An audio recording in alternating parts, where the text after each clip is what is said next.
89 ఎర్రచందనం దుంగలను రాపూరు అటవీశాఖ అధికారులు స్వాధీనం చేసుకున్నారు. నెల్లూరు జిల్లా రాపూరుకు సమీపంలోని మద్దెలమడుగు అటవీశాఖ తనిఖీ కేంద్రం వద్ద అటవీ అధికారి రవీంద్రబాబు నేతృత్వంలో వాహనాలు తనిఖీ చేపట్టారు. వరిగడ్డి లోడుతో వెళ్తున్న వాహనాన్ని అనుమానంతో ఆపారు. అయితే డ్రైవర్ వాహనాన్ని ఆపకుండా వెళ్లిపోవడంతో అటవీ అధికారులు వెంబడించారు. డ్రైవర్ వాహనాన్ని వదిలి పరారయ్యాడు. వాహనంలో 89 ఎర్రచందనం దుంగలను స్వాధీనం చేసుకున్నారు. వీటి విలువ సుమారు 15 లక్షలు ఉంటుందంటున్నారు అటవీశాఖ రేంజ్ అధికారి రవీంద్రబాబు.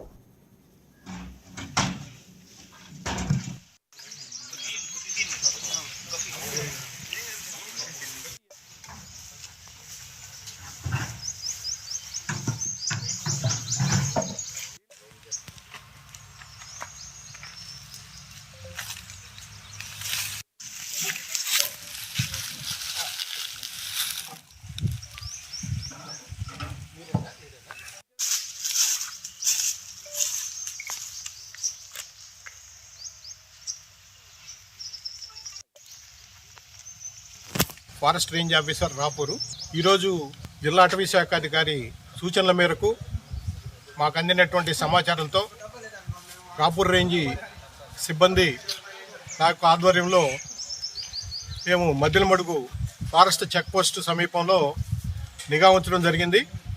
అందులో భాగంగా ఒక వాహనం ఎండుగడ్డితో లోడ్ చేసుకొని రావడం జరిగింది. చెక్ పోస్టు హెల్పరు అక్కడ ఉన్నటువంటి రాపూరు సెక్షన్ సిబ్బంది ఆపడానికి ప్రయత్నం చేస్తే అది ముందుకు వెళ్ళడం జరిగింది. ఆ ముందుకెళ్ళిన మీద దాన్ని వెంబడించడానికి ప్రయత్నించినటువంటి సందర్భంలో వాహనాన్ని వెనక్కి తీసుకురావడం జరిగింది. వాహనాన్ని గడ్డిలో ఉన్నటువంటి సరుకును తనిఖీ చేసే నిమిత్తము ఐరన్ను చువ్వలతో లోపలికి పొడవడం జరిగింది. అందులో ఉన్నటువంటి మెటీరియల్ని తెలుసుకోవడం కోసం.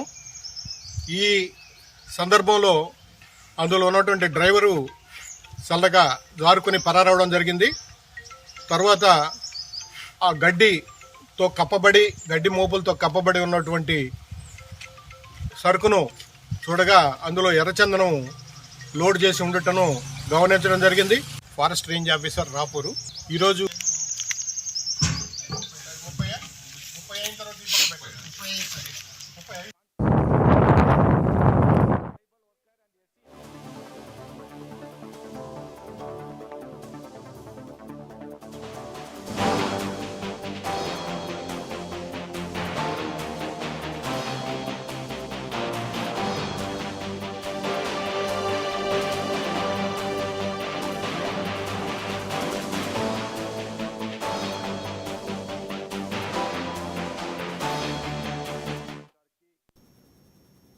మేడ్చల్ జిల్లా బోడుపల్లో ముగ్గురు